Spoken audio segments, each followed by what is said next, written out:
আজিৰ পৰা 28 তাৰিখলৈকে অসমত অৰুণোদয় হিতাধিকাৰী আমি নিৰ্বাচন কৰিম।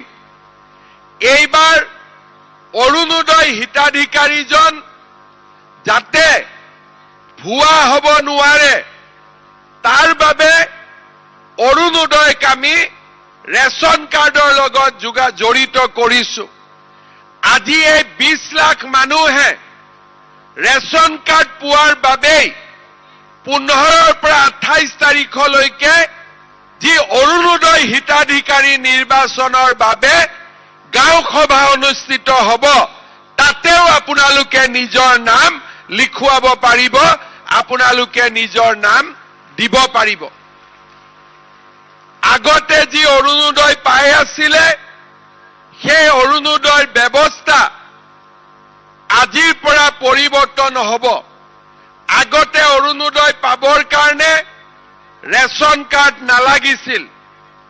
আজিৰ পৰা যি নতুন নিৰ্বাচন হৈ আছে তাত অৰুণোদয় পাবৰ কাৰণে ৰেচন কাৰ্ডৰ প্ৰয়োজন হ'ব। আজি আপোনালোকে যি ৰেচন কাৰ্ড পাব, গাঁও সভাত আপোনালোকৰ নাম অন্তৰ্ভুক্ত হোৱাৰ লগে লগে আপোনালোকৰ পৰিয়ালটোৰ সবিশেষ আমি ৰেচন কাৰ্ড নম্বৰৰ জৰিয়তে আমি লাভ কৰিম। কোনোবাই যদি ৰেচন নলয় তেতিয়া আমি বুজি পাম যে এই অৰুণোদয় হিতাধিকাৰীজনৰ মৃত্যু হৈছে, কাৰণ যোৱা 4 মাহ তেওঁ ৰেচন লোৱা নাই। তেতিয়া চৰকাৰৰ টকাও আমাৰ বাচিব, তেওঁলোকৰ নামত আমি অৰুণোদয় নপঠালেও হ'ব।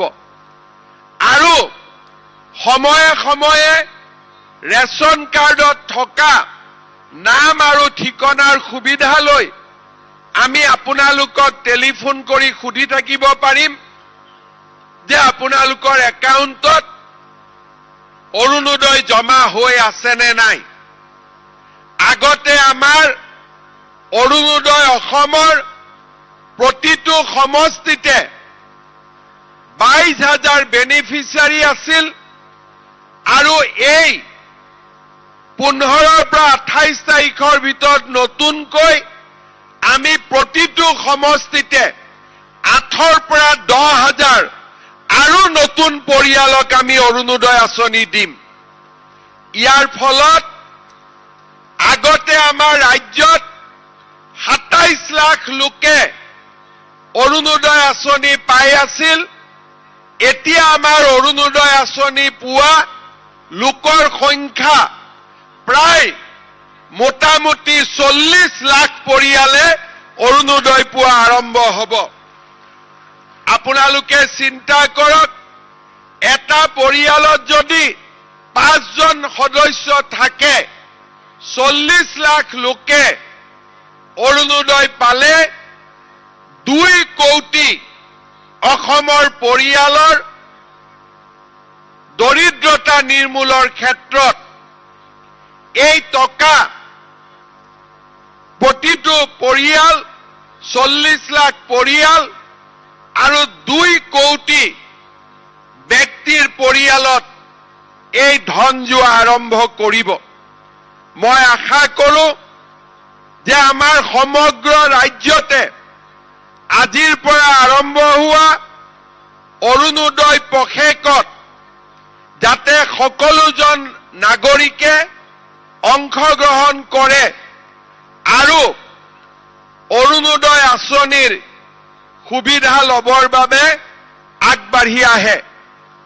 আৰু লগতে এইটো অনুৰোধ জনাম যে যিসকল লোকে নিজৰ আৰ্থিক অৱস্থা ভাল, অৰুণোদয় প্ৰয়োজন নাই, তেওঁলোকে যাতে অৰুণোদয় আঁচনি নিজে নলৈ দুখীয়াজনক লোৱাৰ বাবে সুবিধা কৰি দিয়ে।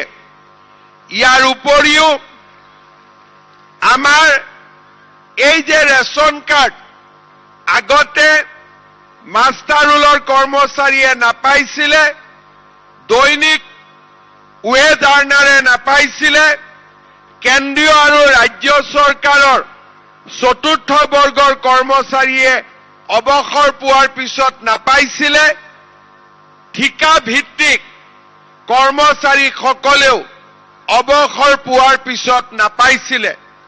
আজি আমি ৰেচন কাৰ্ড এই সকলোবোৰ পৰিয়ালক আমি দিয়াৰ ব্যৱস্থা কৰিছো, যাতে চাউলটোৰ লগতে দুখীয়া লোকে বিপদে আপদে মেডিকেল কলেজত গলে, হস্পিটালত গলে যাতে ট্ৰিটমেণ্টৰ টকা দিব নালাগে, 5 লাখ টকালৈকে যাতে তেওঁলোকে বিনামূলীয়া চিকিৎসা লাভ কৰিব পাৰে।